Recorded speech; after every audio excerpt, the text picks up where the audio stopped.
Welcome back to another episode. My name is Janelle, and I am the host of the Just Like Family Home Care Calgary podcast. For today's episode, we are talking about the emotional journey of caregiving. We explore the emotional weight of caregiving, from the quiet heartbreak of anticipatory grief to the intensity of end-of-life comfort and non-medical care. Whether you're a professional care provider or a family member sitting at a bedside, this episode offers compassion, guidance, grounding strategies to support you through it all. Hi, it's Karen and Rick with Just Like Family Home Care. Do your parents need more care than you can give? We're here to help. We offer 24-hour premium care with a consistent helper.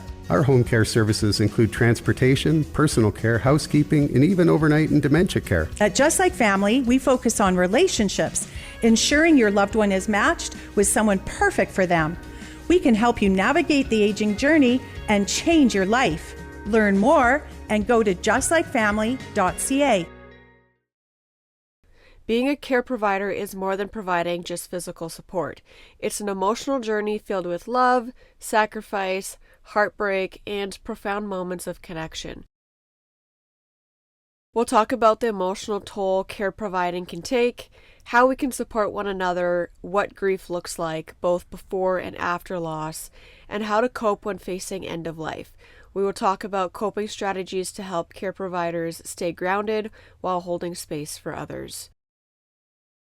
This episode is for the care provider who has felt overwhelmed with emotion, for the families sitting at bedsides, and for anyone who is navigating the loss from a caregiver's perspective. If you are a Just Like Family care provider, we are now pleased to offer a Palliative team.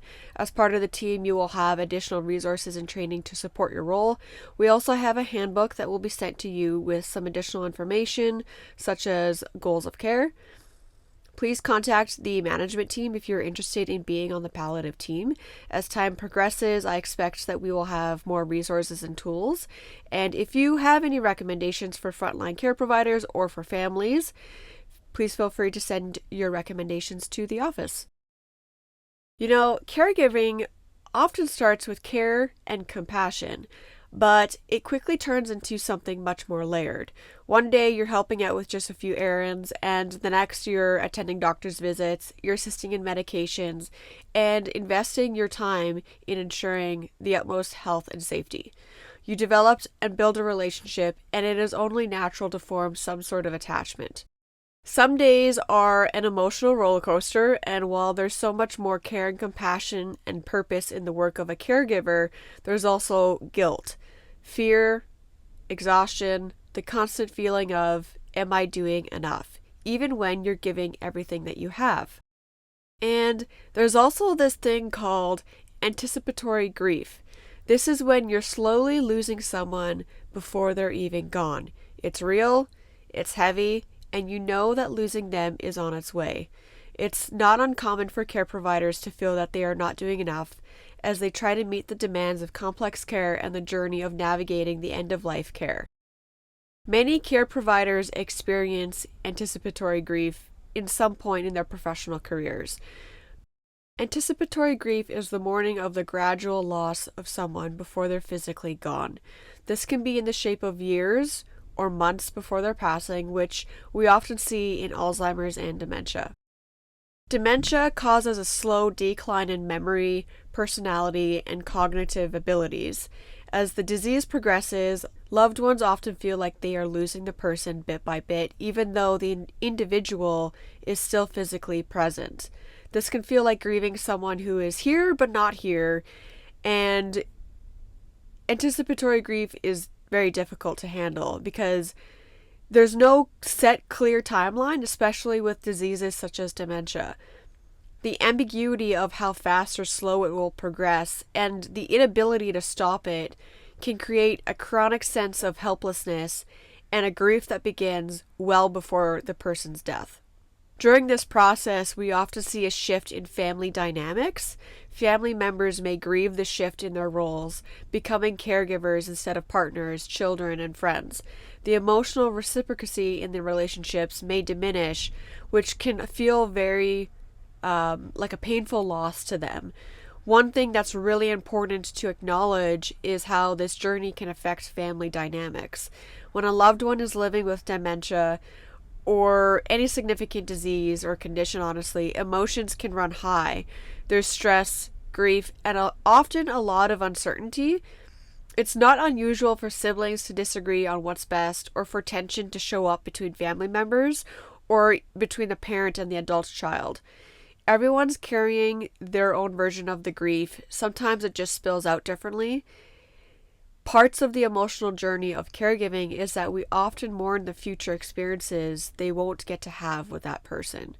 The conversations, the events, the milestones, which leads to a sense of anticipatory loss for what will never be.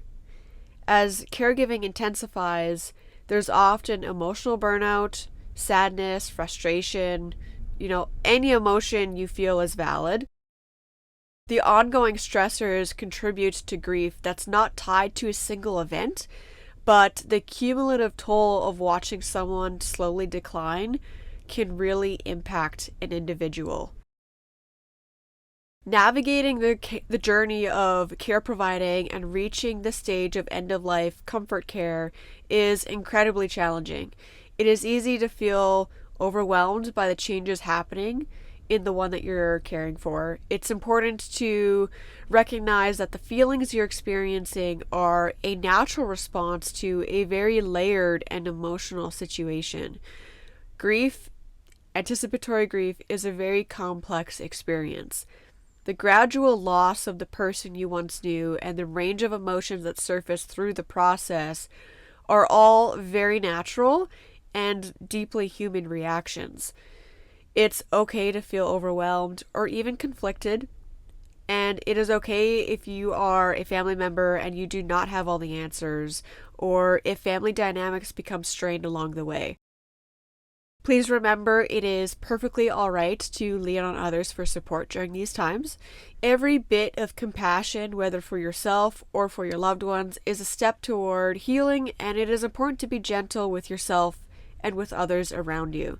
The journey of a care provider is a shared journey, and it's okay to lean on others for support, even if it doesn't always feel easy. Take it one day at a time with a bit of care and some patience.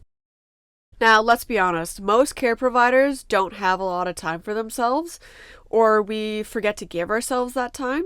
Outside of the role of a care provider on duty, we may also be caring for our own families, going to school, managing our own stressors.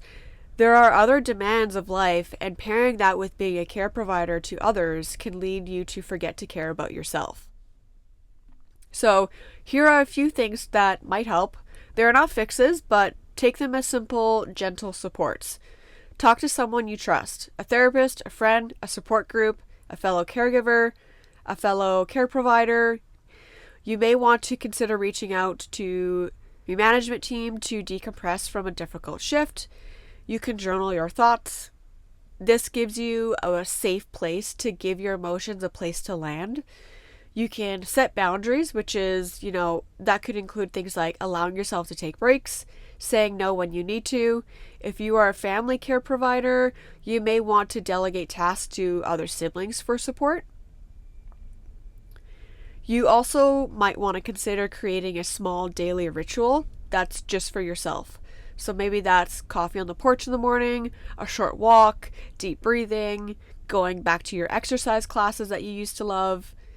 It could be anything that is just for you. The next gentle support I have is practicing self-compassion. Oftentimes, especially as care providers, we don't give ourselves the credit that we are doing a great job. You are doing the best that you can, and that's important to acknowledge. It's also important to recognize that we can accept help from others. You don't have to wait until you're completely burnt out. If you are a Just Like Family staff, please contact your management team if you need further support. Another support that might be beneficial is to learn about the illness or condition. Knowledge can ease fear and empower decision making.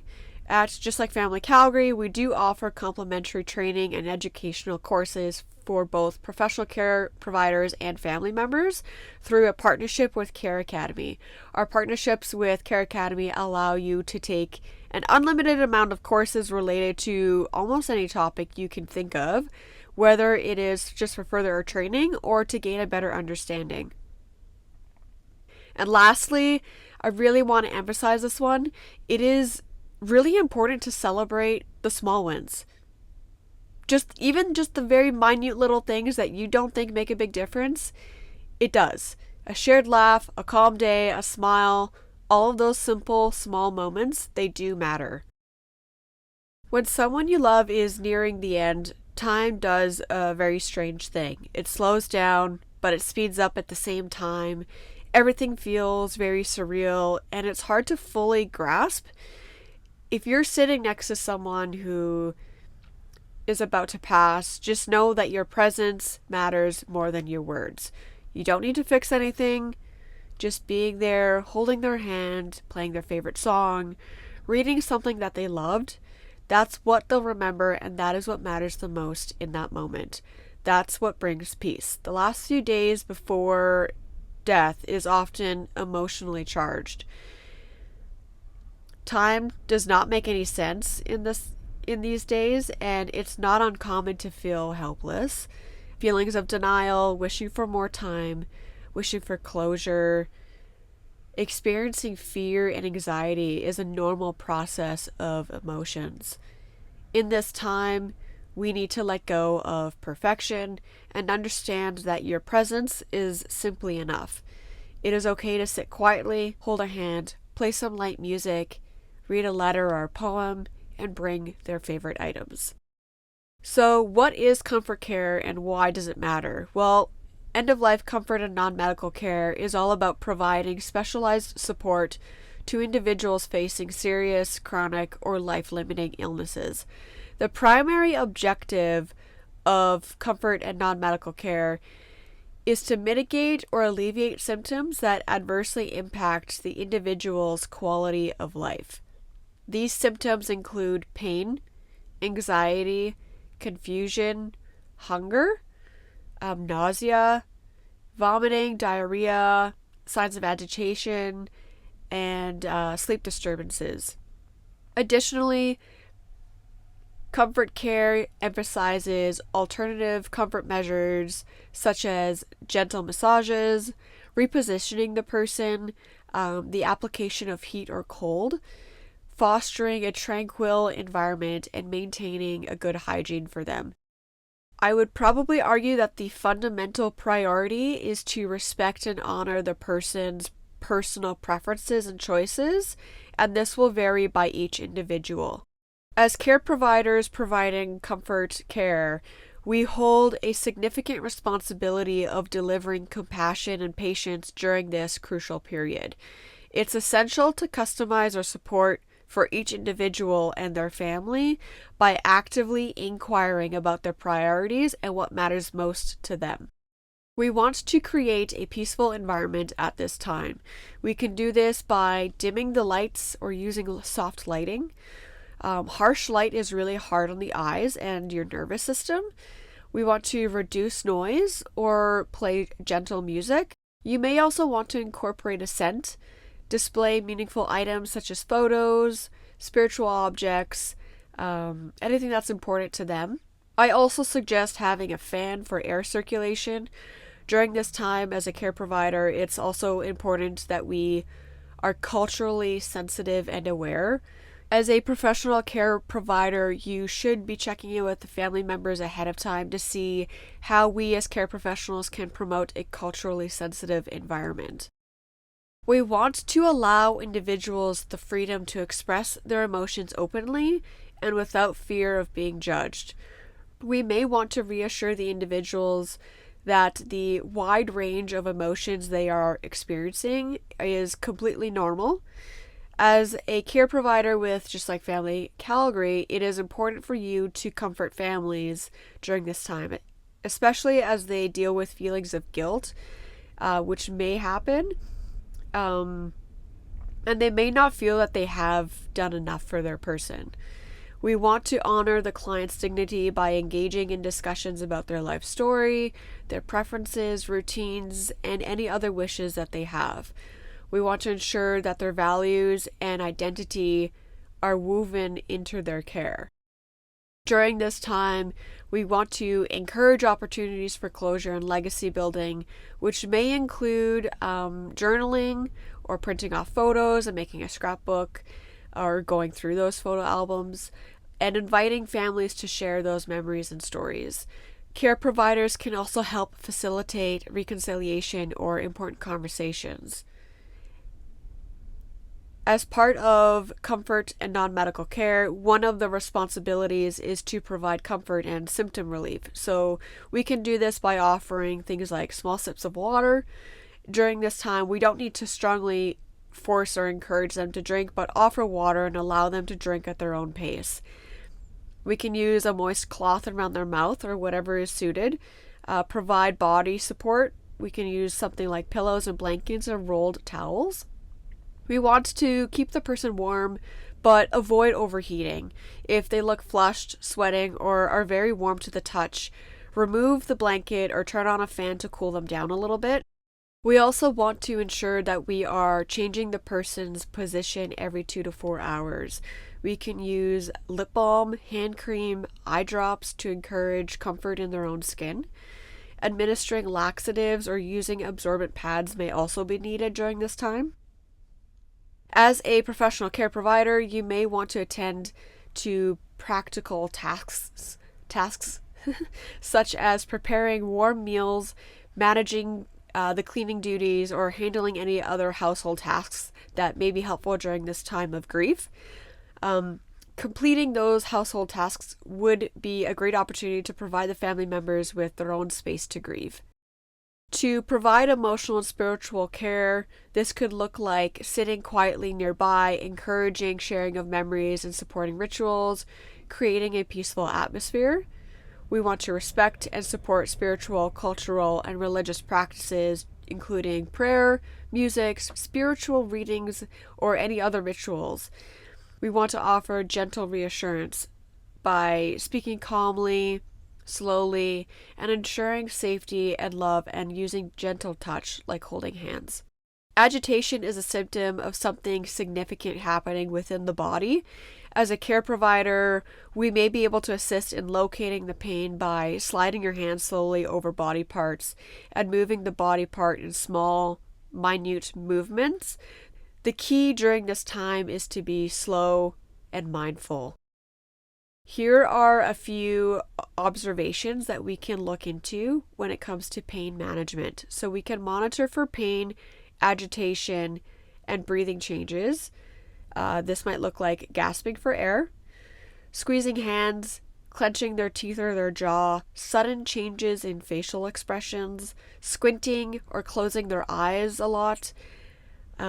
It could be wincing during movements or touch, rigid or stiff body posture, repeatedly rubbing or holding onto their own body part. It could be holding their breath or even shallow breathing. Pain can also look like jerking or flinching movements, moaning, groaning, crying, sighing. It could also be a repetitive calling, what I call repetitive language, or yelling. It could look like grunting during movement, being resistant to touch, general increased aggression or irritability, increased heart rate or breathing rate, sweating or flushed skin, and restless or repetitive movement. The last subtopic I want to cover today is recognizing the signs of approaching death. These signs can be emotional and difficult to witness, and it's normal to feel unsure or even frightened, but they are a natural part of the body's process at the end of life.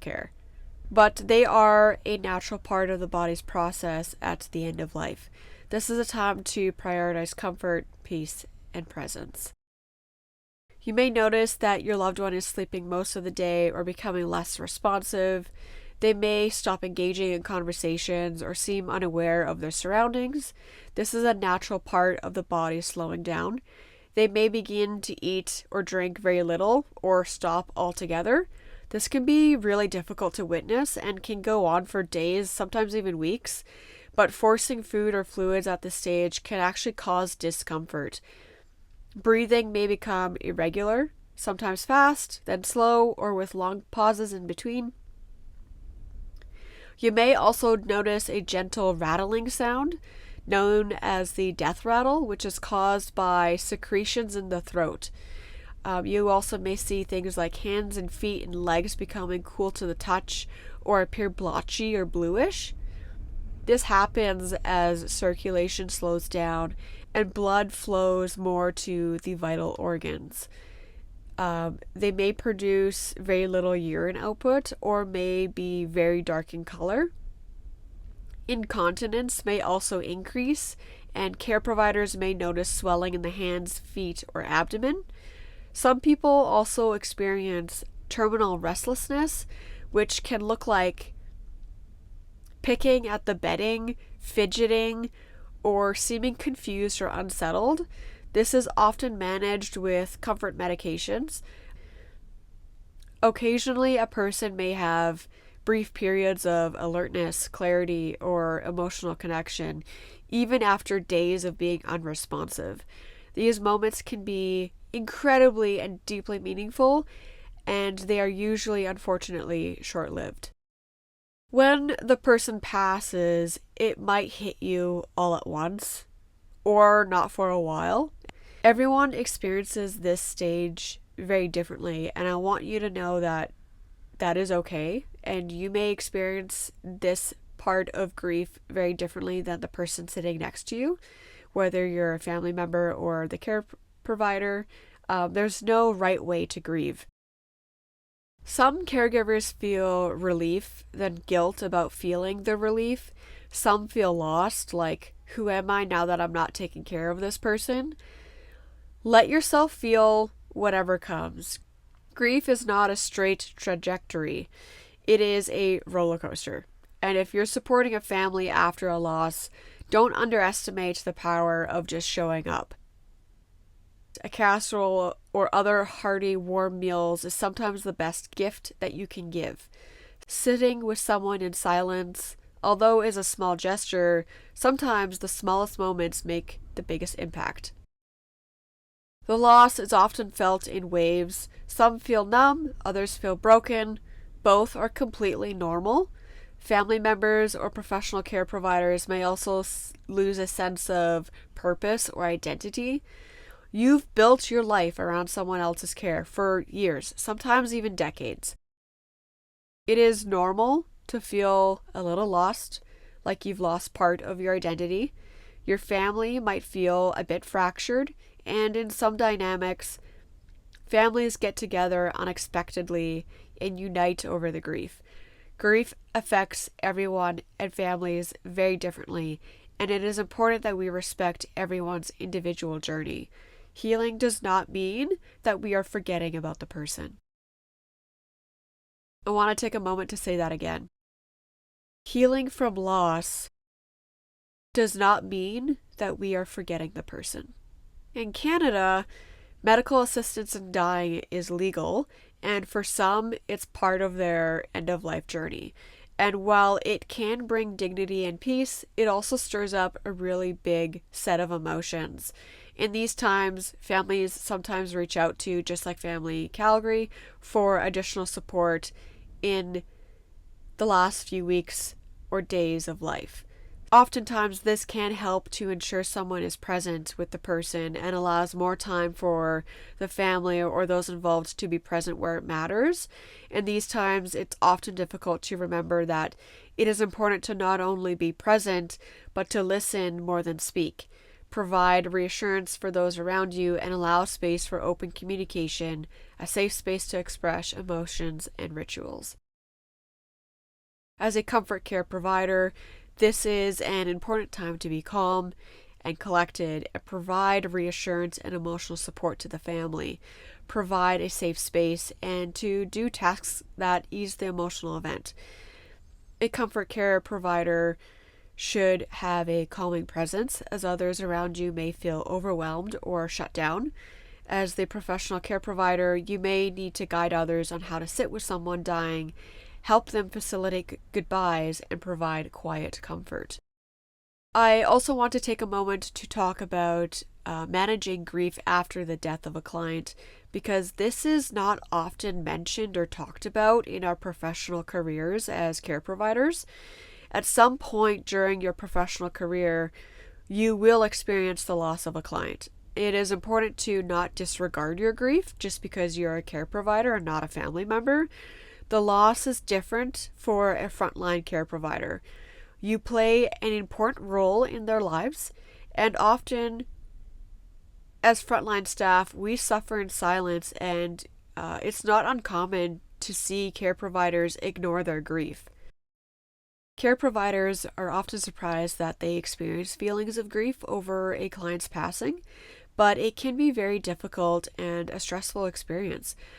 Oftentimes, I think we don't always have the time as professional caregivers because it just feels like someone always needs us.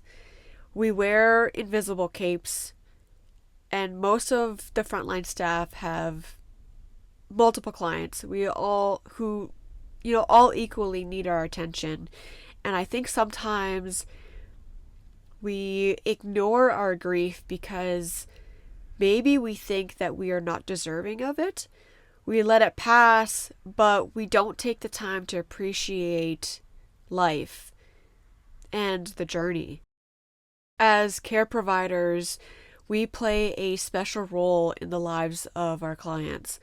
When a client passes, it is a natural feeling to feel conflicted about the loss. The grief of losing a client is different than that of a family member.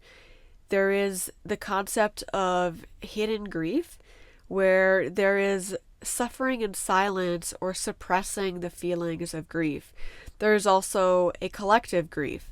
As a professional care provider, we face a multitude of demands, and this can keep us from allowing ourselves the time to grieve. And over time, we get this phenomenon of collective grief that is built up. This naturally leads to stress and burnout. I want to take a moment to gently remind all the frontline care providers that we can only provide the best quality care when we are also taking care of ourselves. This is a key and a fundamental secret to providing quality care. Eat, rest, attend to your needs. You are also important, so please make sure you are also spending time taking care of yourself. Once you have been in frontline for a few years, especially decades, you can get built up grief and emotions that can resurface in different ways later down the road. As professional frontline care providers, we also have a difficult journey to navigate the loss of a client or clients because we are not allowed to discuss personal information with others, and we cannot go to the client's family for emotional support as this crosses a professional boundary. So who do you talk to? Right? When you lose a loved one, you're expected to grieve, or you're allowed to grieve, and there are wakes and memorials that help process those feelings. But for professional care providers, we don't necessarily get the same coping tools when a client passes. If you are a comfort care provider and you need to decompress or talk to someone, consider talking to your management team. We can offer and kind of guide you to look into some other resources. It's important that we find support through a network of friends or family, and you may want to seek professional help. For the last segment of today's episode, I want to share a couple of resources that are available here in Alberta. The Alberta Health Services has a program called Grief and Bereavement Support Program. They offer one-on-one grief counseling and support and group support for adults who have lost a family member or significant other. Typically involves an initial individual assessment followed by group placement if it's suitable. They do offer both in-person and virtual options, which is really nice. You can also contact the Alberta Health Services Crisis Distress Line For Calgary, it is 403-266-4357. The Distress Center also has an online chat.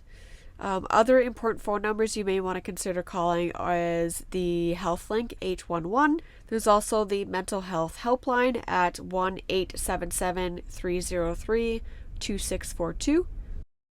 MyHealth Alberta also offers a caregiver's guide.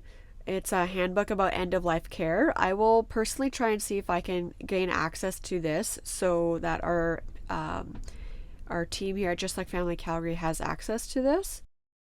Other resources might include Calgary and other community-based support groups. So there's the Children's Hospice and Palliative Care Service, the Compassionate Friends of Calgary. There's Wellspring Calgary, which is associated with the Tom Baker Cancer Society. Another resource you may want to look into is the CMHA Alberta. They offer specialized and peer-to-peer support. It is designed for caregivers of persons with mental health challenges, offering peer support, education, coping strategies, and self-care tools. It's available in multiple regions, including Edmonton, Red Deer, and Calgary, and they also have virtual options. You can also go to MyGrief.ca, which is a Canadian virtual hospice. They offer an online grief resource hub adapted to Alberta caregivers in collaboration with grief experts. They offer educational content, journaling prompts, and reflective exercises. All right, let's wrap up today's episode. If you're listening right now and you're in the thick of it, or you've just come through it, or maybe you are just preparing, just breathe for a second. Notice how you are holding your breath. Let a deep breath just go. You are not alone. Caregiving is one of the hardest, most human, most heart-wrenching things you'll ever do. But it's also full of meaning, connection, compassion, and empathy. You are not alone in your grief, your exhaustion, or your questions. This journey may not be easy, but it is deeply human, and you're doing something truly just beautiful. You are showing up, you're making a difference, even when it doesn't feel like it. Thank you for being here with me today. If you are a care provider or a family caregiver or grieving a loss, take a deep breath, reach out, connect to others, let others walk with you. And if this episode helped you in any way, please share it with someone else who might need to hear it.